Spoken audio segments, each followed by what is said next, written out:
name is Richard Tindall. I was in ETR 2.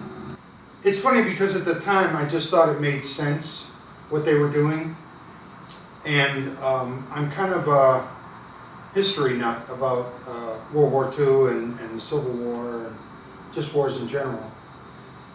And one of the things that I relate the training we got to in World War II that made a huge difference in World War II, nobody talks about it, is the fact that the Japanese built their aircraft carriers to be fast, to have as many planes and bombs and whatever on board as they could.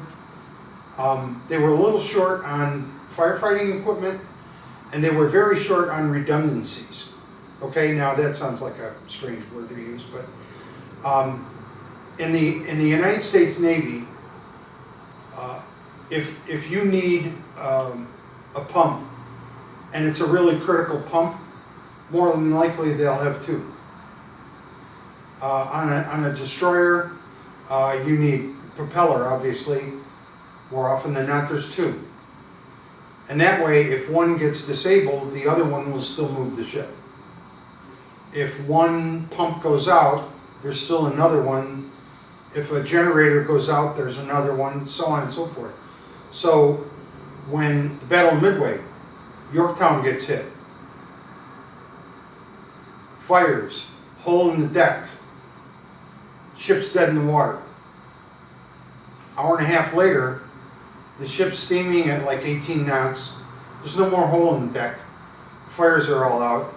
Japanese come back and think, oh, there's another aircraft carrier, and they hit it again. They never did find the other two aircraft carriers. And that was one of the reasons why. The Japanese, we hit 3 aircraft carriers with a total of 4 bombs. 2 of them, only one, and one got hit with 2 bombs, and they all ended up going down. And that's because, well, 2 things really. They had munitions all over the deck, so that when the fire started, they started blowing up their own ammunition. But as soon as something got disabled, that was it. There was no backup. There was no, there's no more fire water. There's no more, you can't put out the fires. And they simply burned, exploded, and sunk. It was a huge difference in that battle.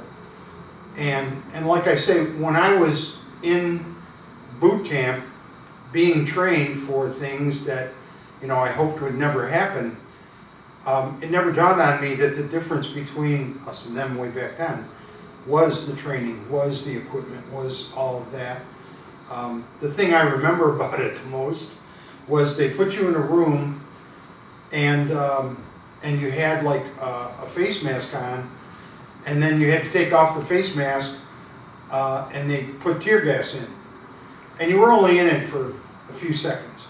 And then you get out and you're coughing and it was very uncomfortable, and yet it helped prepare you for what that was going to be like.